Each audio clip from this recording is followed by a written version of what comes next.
ನಮ್ಮ ಬೆಳಗಾವಿ ಜಿಲ್ಲೆ ಆ, ಪ್ರವಾಸಿ ಪ್ರವಾಸಿ ತಾಣಗಳಲ್ಲಿ ಏನೇನು ಅರಣ್ಯ ಪ್ರದೇಶ ಒಳಗಡೆ ಇದ್ದಾವೆ ಅಲ್ಲಿ ಈಗ ವಾಟರ್ ಫಾಲ್ಸ್ ಅಲ್ಲಿ ನೀರು ಅವೈಲೇಬಲ್ ಇದೆ.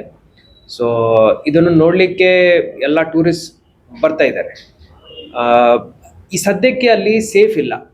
ಫಾರೆಸ್ಟ್ ಒಳಗಡೆ ಹೋಗಿ ಸ್ವಯಂ ಪ್ರೇರಿತರಾಗಿ ರೂಟ್ಸ್ ಐಡೆಂಟಿಫೈ ಮಾಡಿಕೊಂಡು ಹೋಗಿ ಈ ಫಾಲ್ಸ್ ಅಲ್ಲಿ ರೀಲ್ಸ್ ಮಾಡೋದು, ಸೋಷಿಯಲ್ ಮೀಡಿಯಾದಲ್ಲಿ ಹಾಕ್ಲಿಕ್ಕೆ ಅಡ್ವೆಂಚರ್ ಮಾಡೋದನ್ನು ನಾವು ಲಾಸ್ಟ್ ಇಯರ್ ನೋಟಿಸ್ ಮಾಡಿದ್ದೀವಿ.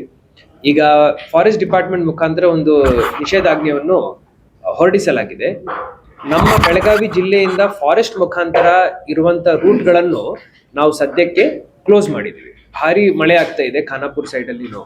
ಸೊ ಈಗ ಚಿಕ್ಕಳೆ ಫಾಲ್ಸ್ಗೆ ಹೋಗೋ ದಾರಿ, ಪರವಾಡ ಫಾಲ್ಸ್ಗೆ ಹೋಗೋ ದಾರಿ, ಮತ್ತೆ ವಜ್ರಪೋಹ ಫಾಲ್ಸ್ಗೆ ಹೋಗೋ ದಾರಿ ಹಾಗೂ ಡೆಲ್ಟಾ ಫಾಲ್ಸ್ ಆ ಕಡೆ ಇದೆ. ಆದರೆ ನಮ್ಮ ಬೆಳಗಾವಿಯಿಂದ ಏನು ರೂಟ್ ಇದೆ ಅದನ್ನು ನಾವು ಸದ್ಯಕ್ಕೆ ನಿಷೇಧಿಸಿದ್ದೀವಿ.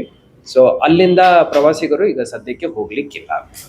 ಆ್ಯಂಡ್ ಇದೇ ರೀತಿ ಮಳೆ ಇನ್ನೊಂದು 15-20 ದಿವಸ ಆಗಿದೆ ಅಂದರೆ ಆಗಸ್ಟ್ ಅಂತ್ಯದ ತನಕ ನಮಗೆ ಯಾವುದೇ ಕುಡಿಯುವ ನೀರಿನ ಪ್ರಾಬ್ಲಮ್ ಬರಲ್ಲ.